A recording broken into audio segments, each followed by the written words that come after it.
Welcome to the Real Estate PB&J Hour on Money Talk 1310 and 100.9 FM. Rose and Womble Realtor Paul Fuqua is here to share market facts, the fundamentals of selling, buying, owning, and improving your home, plus interesting experts. Now, here is Paul.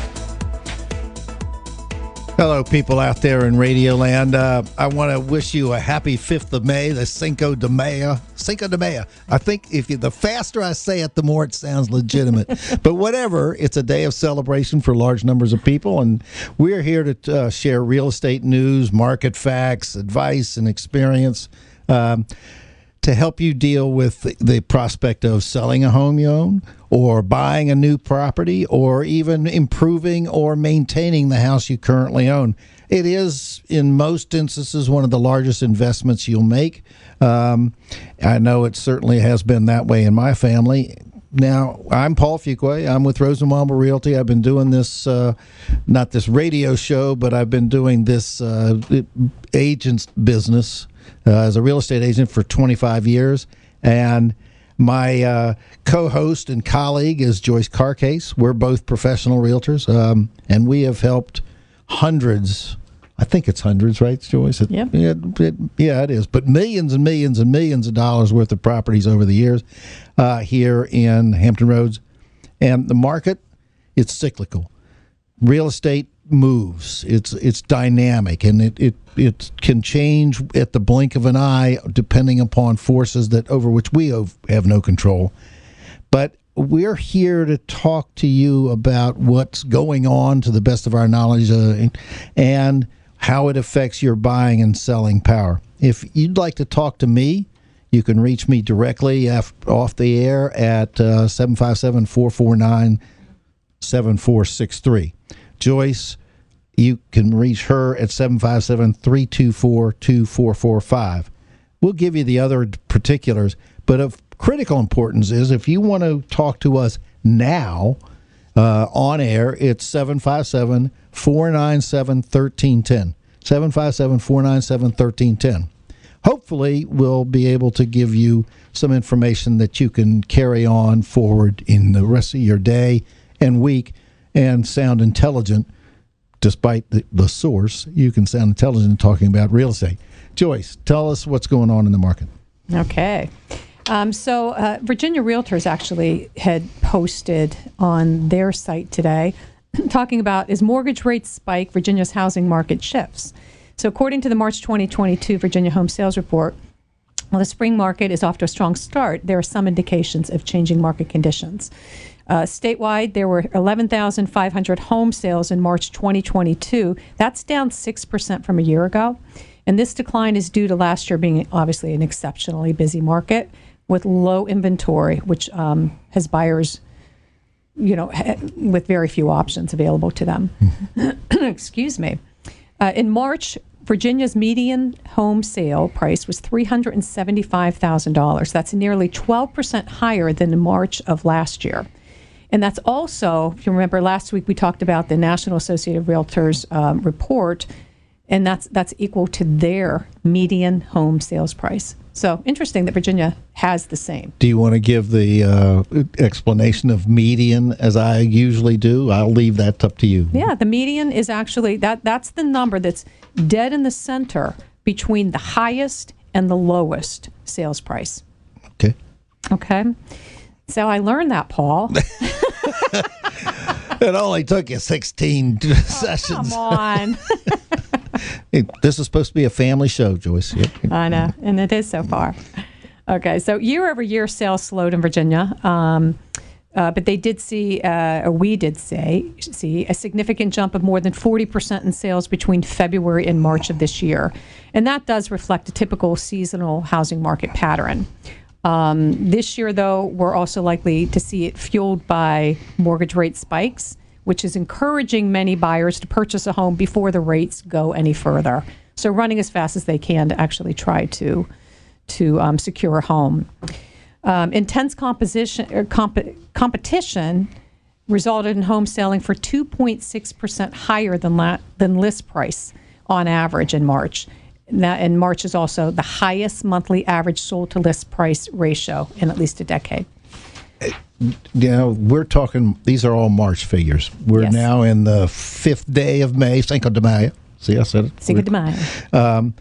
Do we have any inkling of what the April numbers will be, or is that not as yet available? They haven't done the compilations. No, they haven't done the compilations yet. But, I had actually been pulling some of the stats from the Real Estate Network MLS listings. Mm-hmm. And so what I saw is that at the end of April, there was a slight gain in active residential listings at about 6% increase, okay? Right. This week, I'm just looking at what we saw at the end of April and what we saw this week.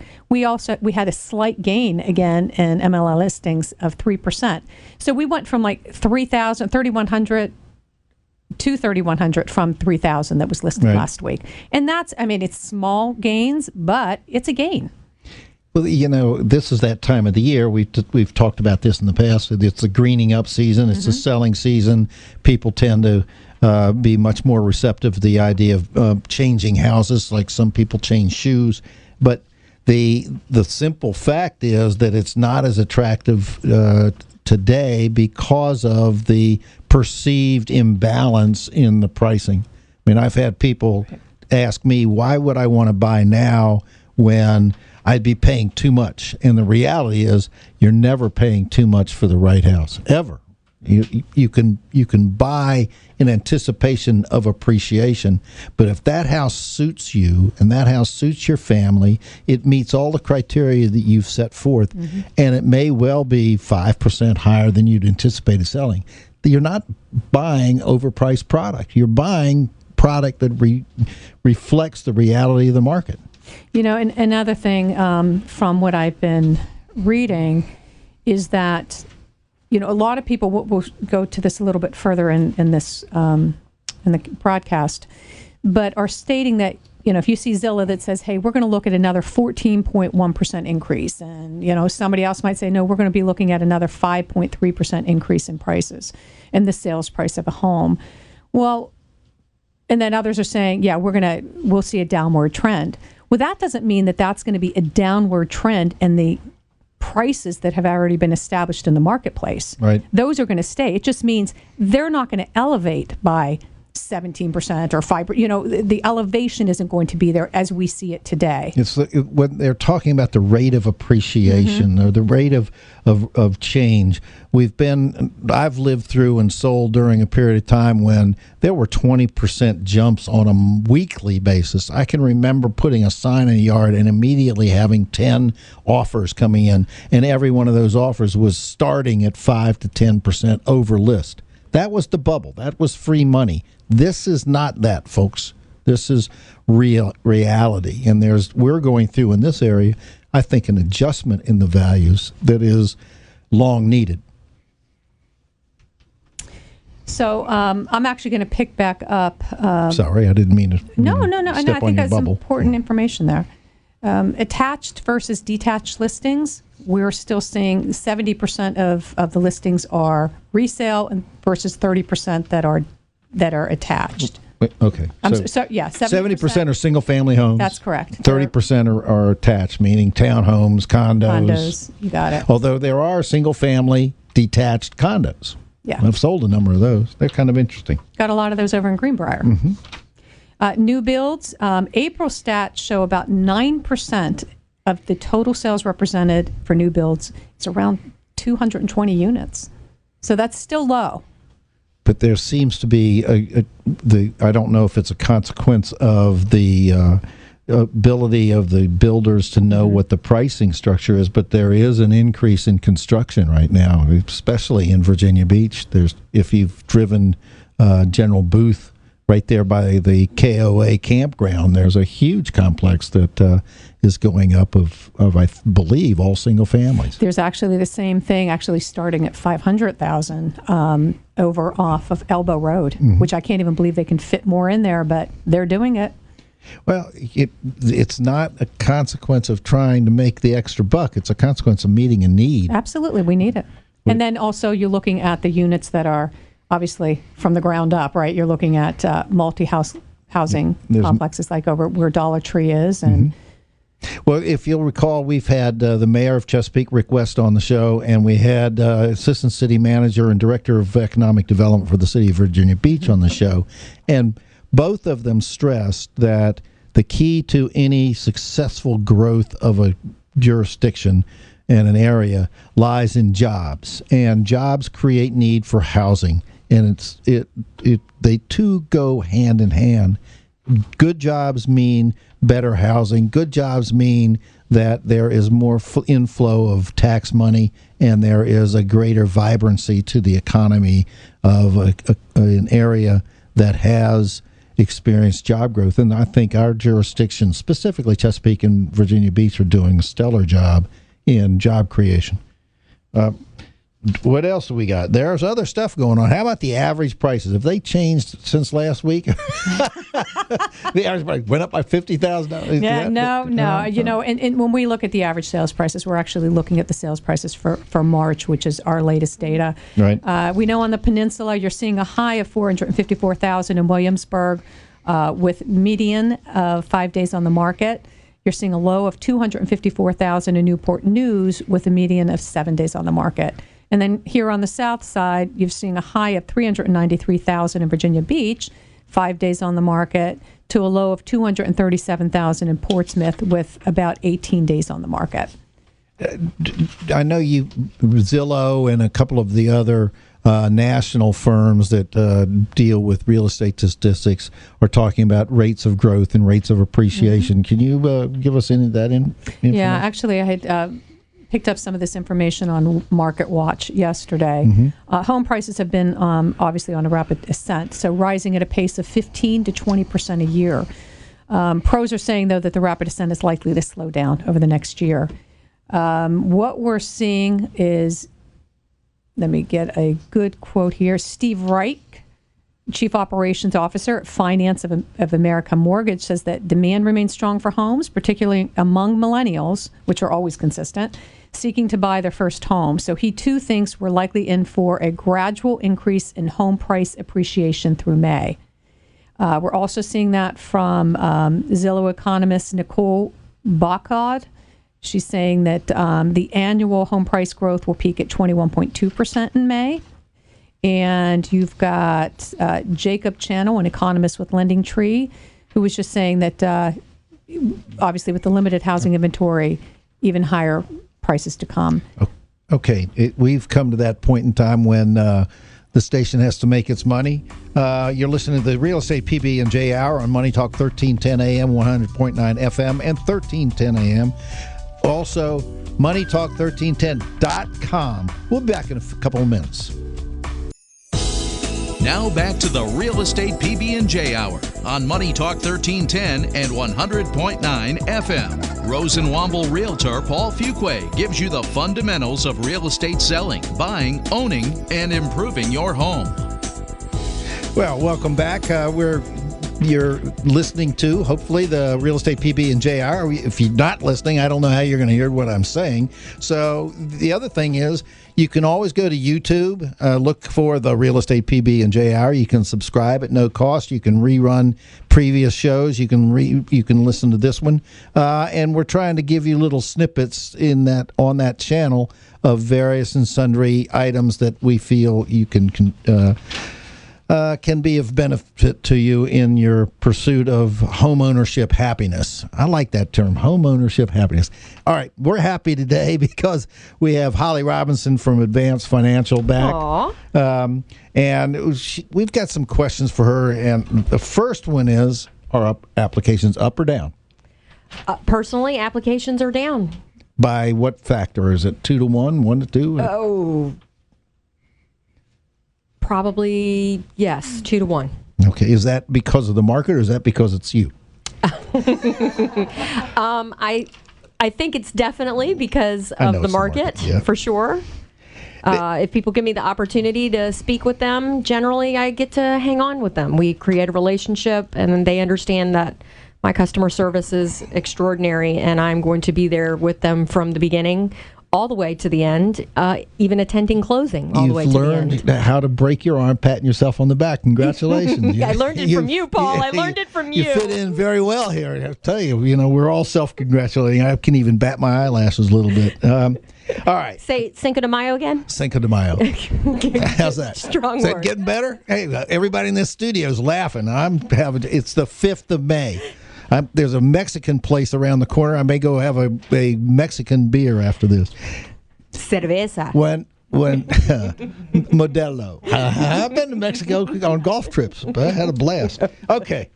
Now, when you go to a cocktail party or you're sitting at the local restaurant in your neighborhood, and what are the questions that people ask you that you want to be able to answer well, but you can't? Wow. Yeah, I know. I mean, it always poses further investigation. I mean, to answer a bland question. Well, if I walked up to you and you're sitting there holding your Cinco de Mayo beer, and what question do you not want to have me ask? Are interest rates going to continue to rise? How high are they going to go? Okay. What do you think? What's your forecast? Yeah. Did you bring your crystal ball today? That's why you're here today. So, are they going to keep going up? Do you have any? Do you have your crystal ball in your purse?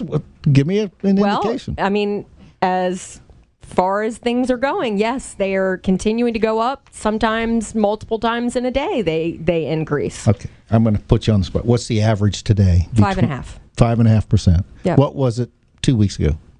4.5%? No. 5? Maybe 5. Okay. So, folks, if you want to buy a house, you better start moving right now. You can call me at 757-449-7463 or Joyce at 324-2445, also at 757. See, I ran those numbers off real fast. All right.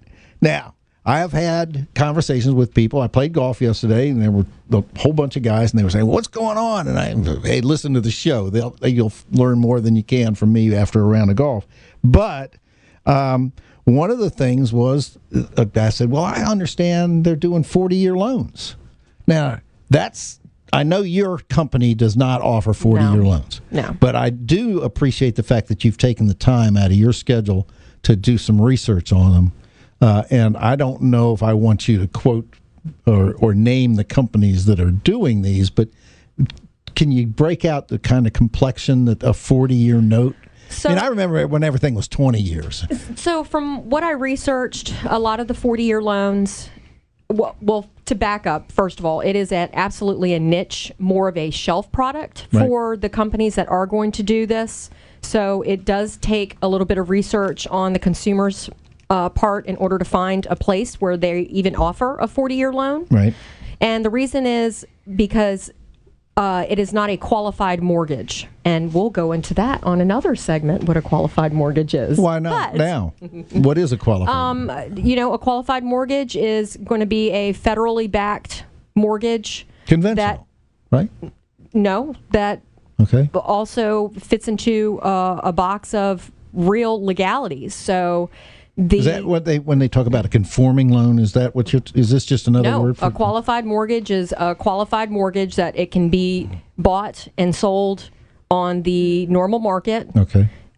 Being that it is not a niche product. It's something that can be offered nationally, and it is something that the federal government and private investors have looked at and made sure that homeowners aren't getting into a situation where they're paying 10 points to obtain a mortgage loan. Okay. Something like that would not fit into a qualified mortgage, and that's why the opportunity for this 40-year loan is not something that has come about yet on the regular standard market. Right.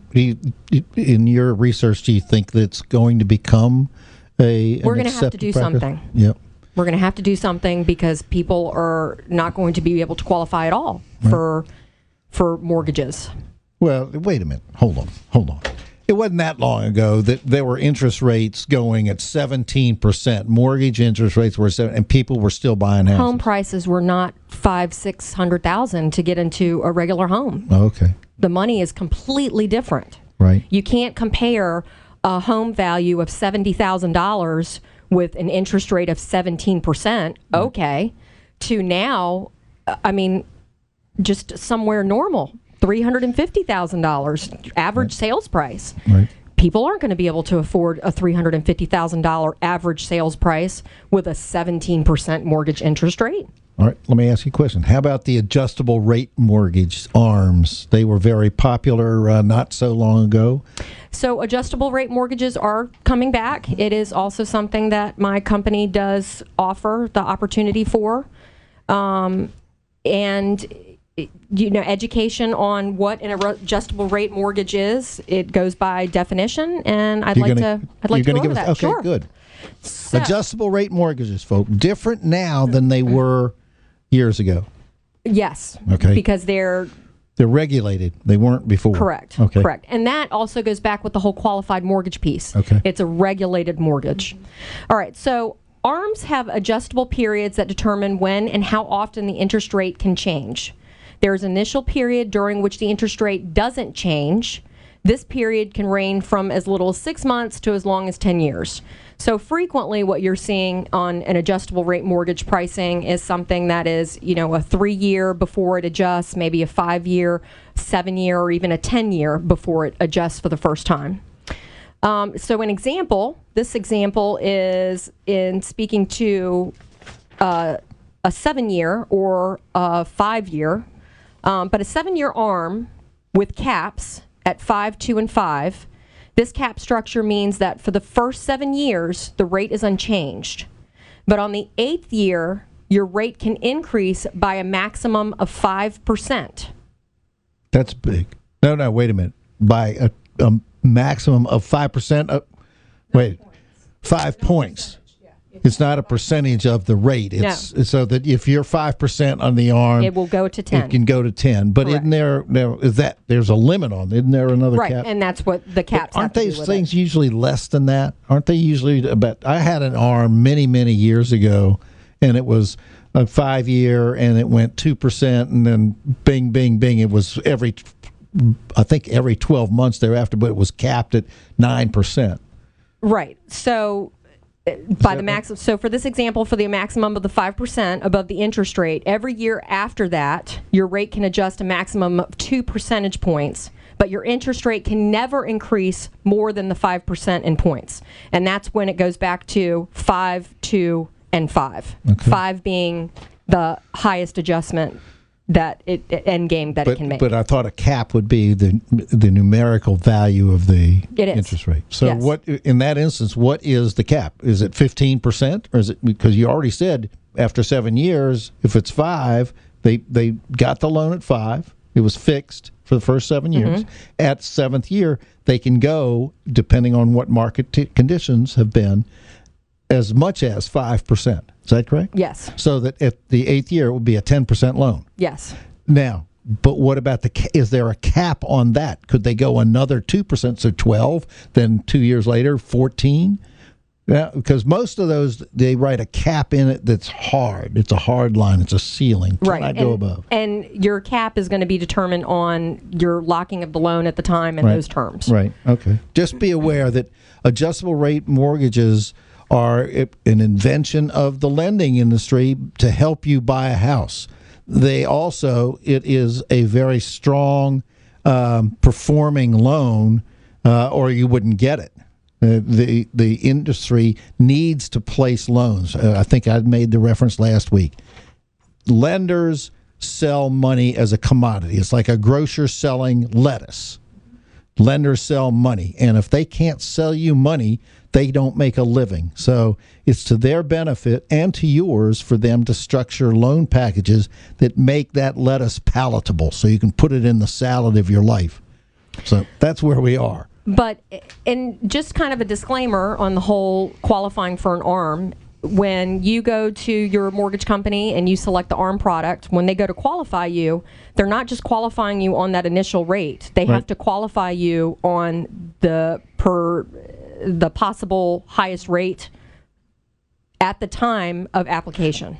Well, that doesn't make sense. If you've got a 7-year cushion in there, then, that's how the mortgage industry got us in trouble when the bubble popped. Yeah, right? You're absolutely correct. We had everybody in interest-only loans, and then when those interest-only loans no longer, when the interest rates increased, right. People couldn't pay. So, okay, we are going to take a break, and Joyce is going to lead us into the break. All right, thank you for having me today. Thank you very much. Thank you, Holly. Okay, you're listening. One other thing, quick, before when you come back, we're going to get Holly to give her contact information over the air. Yes. Okay. So hang around. Come back in a few minutes. Go ahead, Joyce. You're listening to the Real Estate PB&J Hour on 1310 AM, 100.9 FM, or on moneytalk1310.com. Stay tuned, and we'll be right back. Now back to the Real Estate PB&J Hour on Money Talk 1310 and 100.9 FM. Rose and Womble Realtor Paul Fuqua gives you the fundamentals of real estate selling, buying, owning, and improving your home. Well, this is Joyce Carcaise, and we want to welcome you back to the PB&J Hour. Holly Robinson from Advanced Financial Group gave us a great overview of what's happening in the markets, and we just want to give you an opportunity to close yourself out there and give them contact information. Thanks, Joyce. All right, if you need to get a hold of me for any mortgage questions, it's Holly Robinson at holly.robinson@advancedfinancialgroup.com or 757-435-0354, 757-435-0354, and my NMLS ID number is 1112-728. Thanks, y'all. Wait. Don't go away. HELOCs, home equity line of credit. You don't do those, right? Mortgage companies, those are bank products. Is that correct? Yes. Okay, that's all. Thank you very much for being on the show. Appreciate it. From what I've seen, credit union products. Baby Federal. Okay. They do Chartway. HELOCs? Yep. Wells Fargo used to do them, and they ex-nayed that a couple years ago now, even. So. Thank you, Holly. All right. Look, it's my pleasure to introduce our next guest, a broker-in-charge. Now, a broker-in-charge is the person to whom all real estate agents who operate out of an office that's run by a brokerage, they report to that broker-in-charge. And that person has to take all the heat for the problems they create and the mistakes they made and make. And that person is responsible for recruiting new agents, for correcting behavior, for maintaining an office. It's a hellish job, and we have somebody here today that I think is a superb broker in charge with Rose and Womble, Kim Pimento. Now, I'm going to ask you a couple questions. All right. I've prepared you for this, Kim. Yes, you did. Welcome to the show. But you're from Texas. Yes. My daughter is a Texas woman or girl now.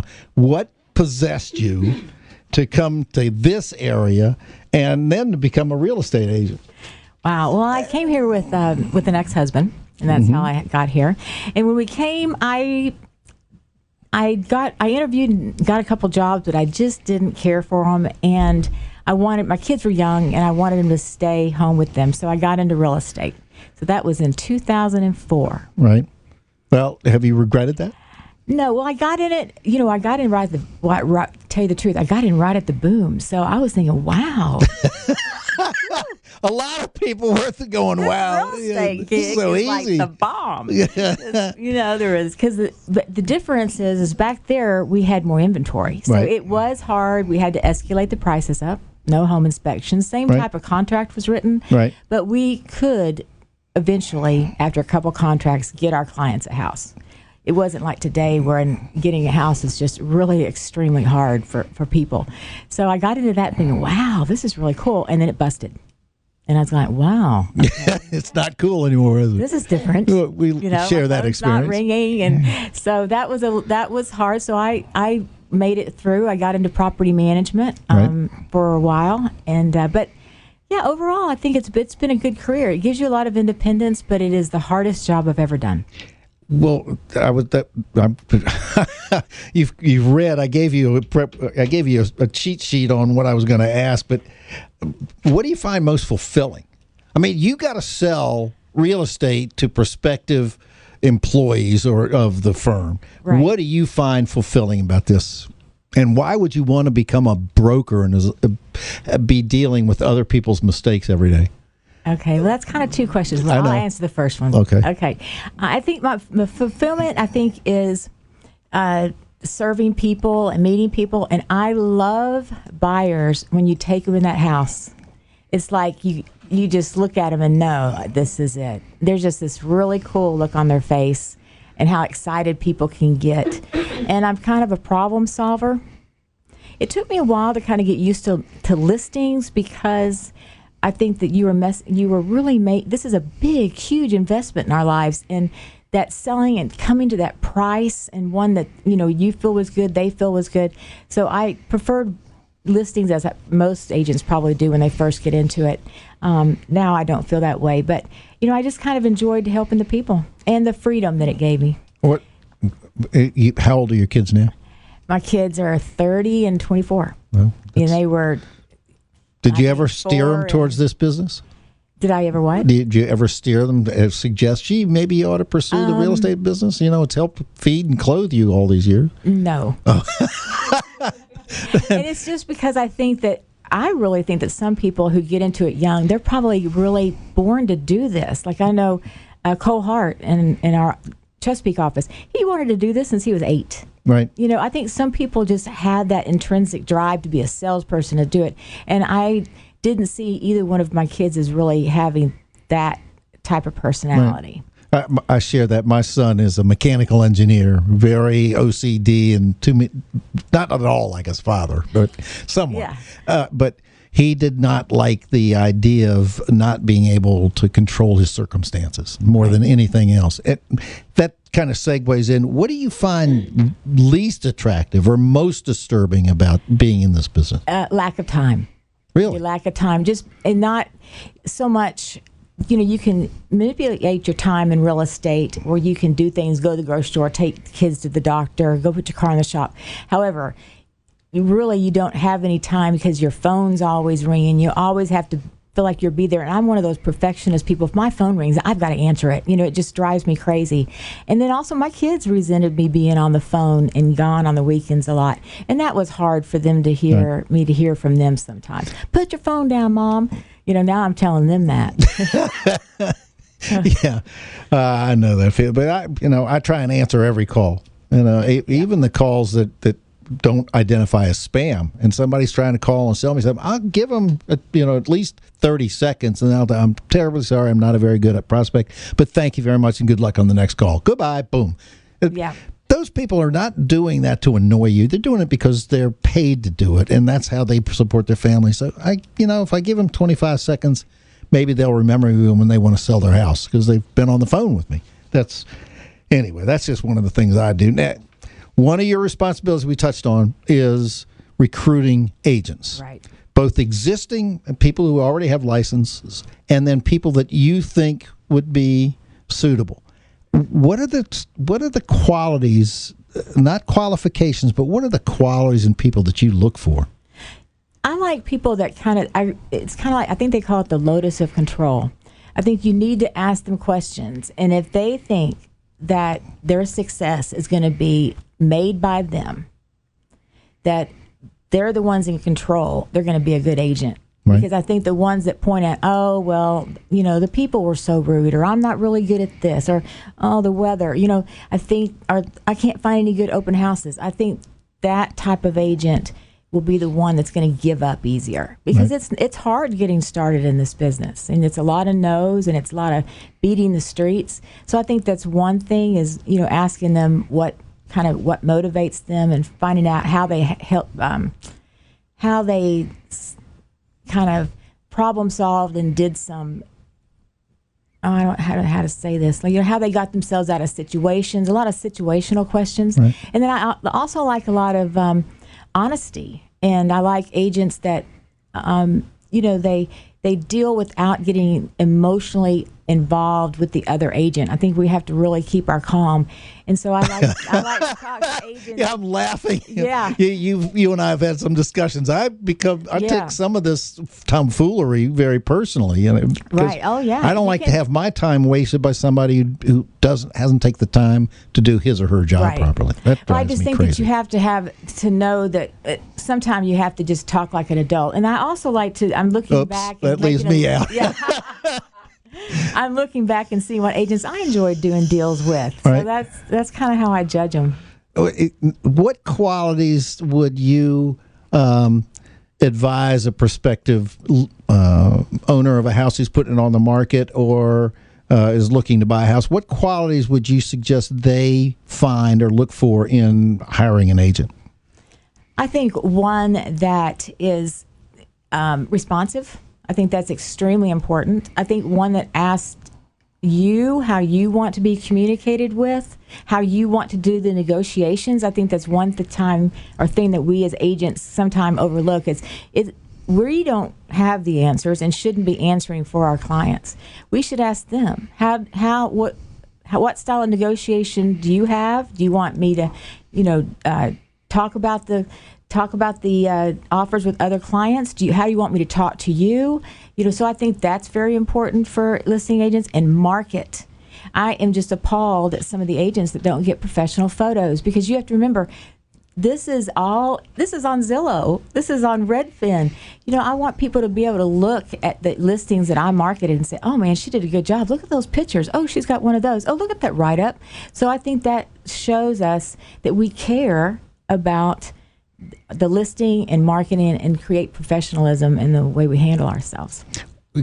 Can you give a brief description of the worst set of circumstances you've had to deal with as an agent, not as a broker? I don't want to get into the as an agent. Yes. I mean, I'd love to hear something about a broker and this agent did this. That'd be fun for my worst story is probably more property management, because okay, I'll listen to that. Okay. Well, I wrote, here's one about real estate. Okay, so I wrote a contract. We were going to write a contract on this house. So we went to their house, and, we were going to sit down and do it. I said, okay. And they had this dog, and the dog was friendly, and they said, oh, it's okay. So I petted the dog, but we left our shoes at the front door. So we sat down at the table and wrote the contract, and I came back, and he had eaten my eel skin back. I love those shoes. And so the lady went down the hall and got her shoes. Well, I'm an 8.5, and she's like a 7. She was trying to make me try her shoes on, and I said, this is not going to work. And she kept saying, I'll pay you for your shoes. I promise I'll pay you for her shoes. But anyway, so I just kind of went to the car in the rain, barefoot. With Did you sell the house? No, I didn't get the contract. You didn't get the listing? No, this was a contract. I was writing a contract. Oh, okay. All right. But you did sell a house to those folks at some point. So I've done some, you do some crazy things in real estate. I got my shoe caught in a deck. That's when I learned don't wear heels, high heeled, spike heels. And it was so bad, I had to break my heel off. I couldn't get my shoe. I mean, the things you do in real estate, Yeah, it's a tough job. Our life is on the line. Every time we go out there, folks, just remember that we're working for 3%. Yes, and the worst thing for a listing is I had a guy listed a condo, and so it was kind of gross. I knew the house wasn't the best. So anyway, I put a lockbox on, got some pictures as best I can, and went over there. And so a client agent called and said, your client is acting like he's asleep and he left porno on. I said, what? and so I called him. And he said, yeah, I just decided just to act like I'm asleep and stay here. Did you leave porno on the computer? And he said, yeah. I said, well, we don't do that. Why not? Yeah. So that was hard. But I don't think I've ever had anything like that. I've had the weirdest things happen to me. I think porno off. Yeah, I would have turned the porno off. I'm bringing buyers through. Sorry, buddy, just roll over. I don't want to think about what you're doing. Oh gosh. The funniest thing, he said, well, I acted like I was asleep. So they can see you breathing. I'm trying to get back to serious business here. But I'm laughing so hard. Oh my! Hey, can we take a break and get calmed down? Folks, you're listening to the Real Estate PB&J Hour. It's on Money Talk 1310 AM and 100.9 FM or MoneyTalk1310.com. We'll be back in a few more minutes with more hilarity. Now back to the Real Estate PB&J Hour on Money Talk 1310 and 100.9 FM. Rose and Womble Realtor Paul Fuqua gives you the fundamentals of real estate selling, buying, owning, and improving your home. Well, welcome back. We're here at Money Talk 1310 AM, 100.9 FM, and MoneyTalk1310.com with Kim Pimento, a managing broker for Rose & Womble. We had a little bit of hilarity because of a story that she told us that occurred when she was a young agent, and she's still a very young person, so that wasn't that long ago. But I deal with a lot of people who refer me to their friends and family to handle their transactions, either listing or buying a home.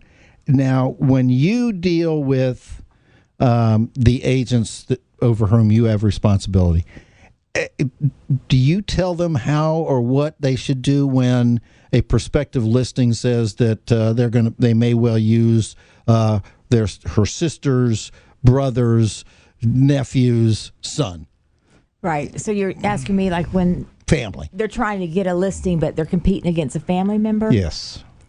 Yeah. That's always hard because I think that family members, can be a little bit touchy. Right. So, I also say, well, you could ask them that you could give the family member a referral. Right. Which is a good way around it. But I just think that doing business with a family member is something you need to really watch out for, and unless you really know that family member is going to treat you with the same professionalism and courtesy. And sometimes when it's your family, it's just a little bit different. I always ask them, one, can you fire your sister-in-law? That's one. And two, what's it going to be like at Thanksgiving dinner if it's not working? Yeah, that's a good question. That's the toughest part, because I have never, fortunately, I've never been fired from a listing. I've withdrawn voluntarily, but I've never been fired. Nobody's ever said, get your stuff and get out of here. We're done. But I've had listings for life. Have you ever had a listing that's on the market for seems like a long time? Yeah, we think that it's so strange, but it was on the listing market probably about 3 months, but I thought that was a long time even then, and that's nothing. I know that they used to stay on a lot longer than that. I have a listing I've had on the market off and on. We've had 7 different contracts on it because it's a commercial piece of property, and I've had it for 12 years. Oh, wow. It's amazing. But of that 12 years, fully 7.5 or 8, it's been under contract, because in the commercial, they do an LOI, letter of intent, and they've got to do all their due diligence, and those will take a year, considering the kind of development. I've got another question for you. Do you advise your friends when they ask you about selling their house to conduct interviews of more than one agent? Yes. And I even sit down. I've had this situation recently. I've even sat down and asked them, told them, we're friends. I don't want anything to come between our friendship. I suggested some other agents. Why don't you talk to them? And at that point in time, they chose not to. But I think that's a very touchy situation. I always say, well, if anything, why can't I just refer you to an agent, and then I get the referral fee? So. Yeah, because I think that's touchy. You can lose friends over that. You're relatively new to being the broker in charge. Are you enjoying this job? This job? Yes, I am, actually. Why? I think because I always fought against it, because I grew up with a college professor and a high school teacher mom. Right. But I think I'm kind of a teacher at heart, even though I didn't want to admit that for a lot of years. But I do enjoy teaching and talking and conducting classroom and things like that. So I am enjoying it a lot. It's different. It's scary because I know there's a lot of agents that have more experience than I in the office. But what I don't know, I'm willing to learn it. But I'm enjoying it. Now, we've talked a lot about choosing a listing agent. What about a buyer's agent? What do you tell somebody who is asking you, gee, we're moving to Chicago. What do I look for in an agent? You want a marathon runner. No. Now, what does that mean? Yeah. Well, this one, I think in this market, if you have when you're looking for a house, you really have to have an agent that's on the ball. Right. I mean, one that wants to turn the car around and go look, because that's the only way you're going to get the house. Right. It's easing up a little bit with the interest rates going up. However, it's hard. I mean, you have to be on the ball, looking at houses, standing in line in the rain, just anything you can do to get them a house. You have to be firm with them, I think, a little bit. Be honest with them, because there's a lot of people out there that just think, oh, well, eventually I'll get one. But in this market, it's really not that case. Right. You have to be in the game. Well, in this market, and with all the YouTube videos on how to build shelves and how to do this and how to do that, why does somebody even need an agent? Especially to buy a house, there's a name on the sign. Why would Joe Blow from Oshkosh need an agent to buy a house in Virginia Beach? Because I think you need representation. Because technically, the agent that's on that sign represents that seller. Right. And can they ever be true to you and tell you things that, and in fact, they can't be unless they're going to, you sign off on that. So with the dual representation. But I think you need representation. I think you need negotiation skills. It's much easier to tell me to go be the bad dog and turn around and do that job than it is for them to do that with that agent that's just kind of stuck in the middle between the sellers and in your thoughts. So I think that's extremely important. And I think that you also, when you have an agent of your own, you just get a lot more insight of what's going on. Now, let's say you've got friends that are now visiting construction sites, new homes, and they're out there. Mm-hmm. And what do you tell them when they walk in there and the site agent sticks a clipboard and say, okay, sign this so we can discuss these houses? Out of the deal. Yeah. Yeah. What do you tell the agents, and what do you tell the friends of yours that are going in there? Well, I think, first of all, one of the mistakes that we do as agents is we don't tell people how the real estate business operates. Right. They think we get all that commission. They don't know that we split it with our brokerage. They don't know that, we pay for a thing. We're basically self-employed, and they don't know about agency. And I think the first thing you need to tell them, the minute they walk into a new home site, they're under a buyer broker with me, but they're going to cut me out of the deal. I'll call ahead for them if that's possible. If they need to watch out, I give them a stack of cards and tell them, if you go somewhere, this is what you give them. Right. Same thing with open houses. I don't think people really realize how the business works and agency. And I think that that's the most important thing, is let them know. Okay. Folks, it's been a very fruitful, we're coming down to the last minute. Dino's just giving me the high sign. I want to thank everybody, Joyce, my colleague and good friend and fellow agent and co-host, Holly, and of course you, Kim, as we end this session. Thank you for having me. Oh, you're more than welcome. You can reach Kim at 757-523-4900, 757-523-4900, and you can reach me at 757-449-7463, and Joyce at 757-324-2445.